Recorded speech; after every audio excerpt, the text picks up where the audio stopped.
Hi everyone, मैं प्रिया और अपने चैनल टेक विद प्रिया में स्वागत करती हूँ आप सभी का। और सबसे पहले तो जय श्री राम, साधु जी सीताराम। तो चलिए, आज मैं कुछ बागेश्वर धाम के बारे में आपको बहुत ही विवरण से बताऊंगी।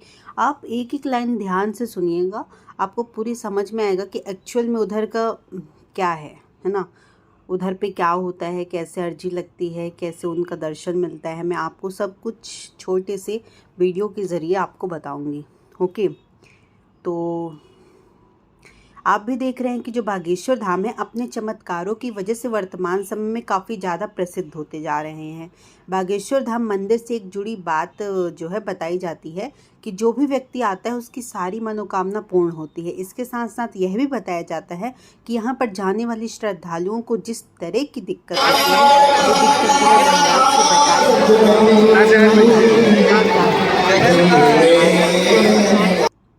मैंने अपने तरफ से इस तकरीबन सभी प्रश्नों के उत्तर देने का आपको प्रयास करूंगी कि जितने भी बागेश्वर धाम से रिलेटेड जितनी भी चीज़ें हैं वो मैं आपको इस वीडियो के ज़रिए सभी कुछ बताऊंगी कि एक्चुअली वहाँ पे टोकन कैसे मिलता है, आप कैसे वहाँ पे पहुँच सकते हैं।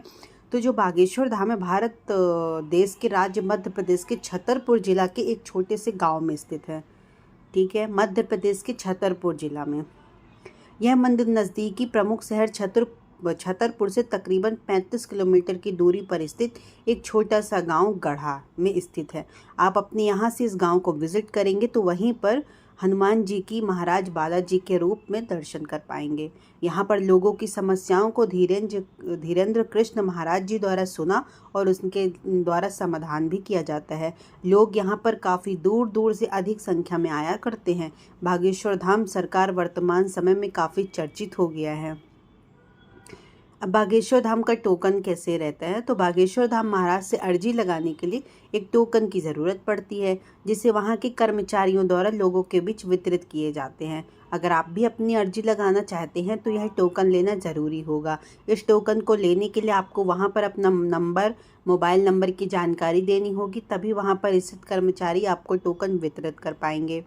अब बागेश्वर धाम में अगर आप अर्जी लगाना ही चाहते हैं, आपको टोकन की ज़रूरत होगी, तो यह जो टोकन है वो प्रतिदिन वहाँ पे वितरित नहीं किए जाते हैं।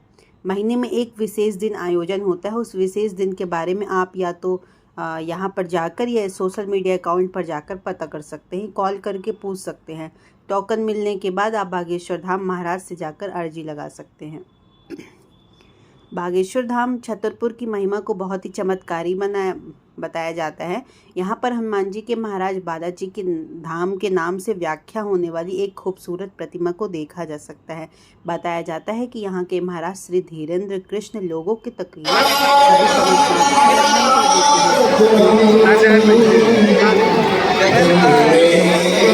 कराने जाता है तो बिना बताए ही महाराज समस्याओं को समझ जाते हैं और उनका समाधान भी बता देते हैं कि आपको क्या क्या दिक्कत है, आप किस समस्याओं से गुजर रहे हैं। यह सभी बिना बताए ही महाराज एक पेपर पर लिखकर आपको दे देते हैं। यहाँ पर भूत प्रेत से समस्याओं से जुड़ी समाधान के लिए भी लोग काफ़ी दूर दूर से जाया करते हैं। अगर आप इस मंदिर को विजिट किए हैं तो यहाँ पर होने वाले चमत्कार को आप खुद ही जानते होंगे। और यहाँ होने वाले चमत्कार के बारे में कमेंट बॉक्स में थोड़ा विवरण हमें भी बताएं कि सच में ऐसा है क्या। अगर आप घर से ही बागेश्वर धाम की अर्जी लगाना चाहते हैं तो उसके लिए आपको पंडित धीरेन्द्र शास्त्री द्वारा बताई गई विधि को अपनाकर अर्जी लगाना होगा। उनका कहना क्या है कि लाल रंग का एक कपड़ा लें और उसके सूखे नारियल के ऊपर लपेटकर इस लपेटे हुए लाल रंग के कपड़े से नारियल को बागेश्वर धाम के ध्यान करते हुए अपने घर की पूजा घर में रख दें और कुछ समय तक बागेश्वर धाम का ध्यान करें।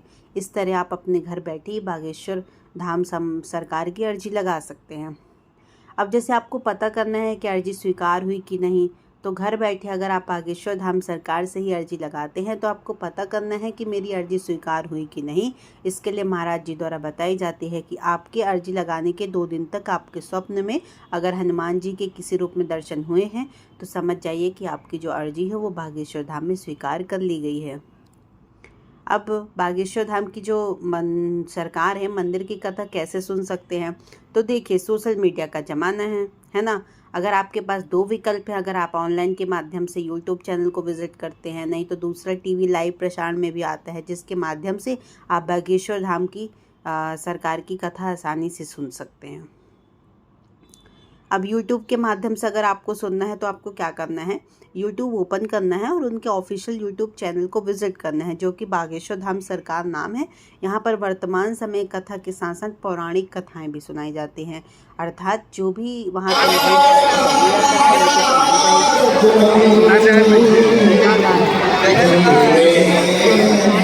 अब टीवी के माध्यम से अगर आपको बागेश्वर धाम की कथा सुननी है तो इसका जो कथा लाइव प्रसारण है वो आस्था टीवी पर और संस्कार टीवी चैनल पर दिखाए जाते हैं। वैसे ज़्यादा से ज़्यादा आप देखेंगे तो आपको संस्कार टीवी पर ही ज़्यादा से ज़्यादा दिखाया जाएगा, जिससे आप घर बैठे काफ़ी सरलतापूर्वक इनकी कथा सुन सकते हैं। अब बागेश्वर धाम को जैसे दर्शन करने जाना है तो कैसे जाएं?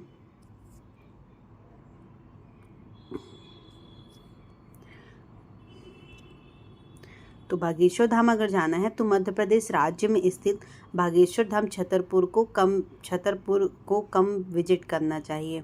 इसके बारे में हमारा एक स्पेसिफिक चीज़ ये है कि अगर आपको बागेश्वर धाम जाना है तो पहली बात कि छतरपुर जाएं, वहाँ से आप कोई भी ऑटो वगैरह से गढ़ा जो गांव है वहाँ पे आप जा सकते हैं। अब बागेश्वर धाम जाना है ना, तो वो आप देख लीजिएगा कि आपका कितना बजट में क्या कितना खर्चा आएगा, बिकॉज़ सब जगह से डिस्टेंस कितना क्या होता है उसके हिसाब से किराया वगैरह लगता है। ओके, आप रेलवे स्टेशन में आना चाहते हैं तो आप खजुराहो रेलवे स्टेशन में आ सकते हैं या छतरपुर आ सकते हैं। आप डिपेंड करता है कि आप कहाँ से आ रहे हैं। ओके, बाय एयरप्लेन आ सकते हैं।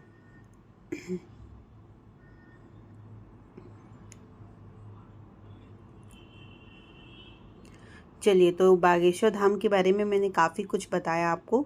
ओके, और अगर आप कुछ बागेश्वर धाम गए हैं और अगर आपको वहाँ पे नहीं समझ में आ रहा, नहीं मिल रहा, तो गूगल मैप के सहारे भी आप उनके जो मंदिर है वहाँ पे पहुँच सकते हैं और श्री बालाजी की कृपा आप पे रहेगी, है ना, और बहुत जल्दी पहुँच ही जाएंगे।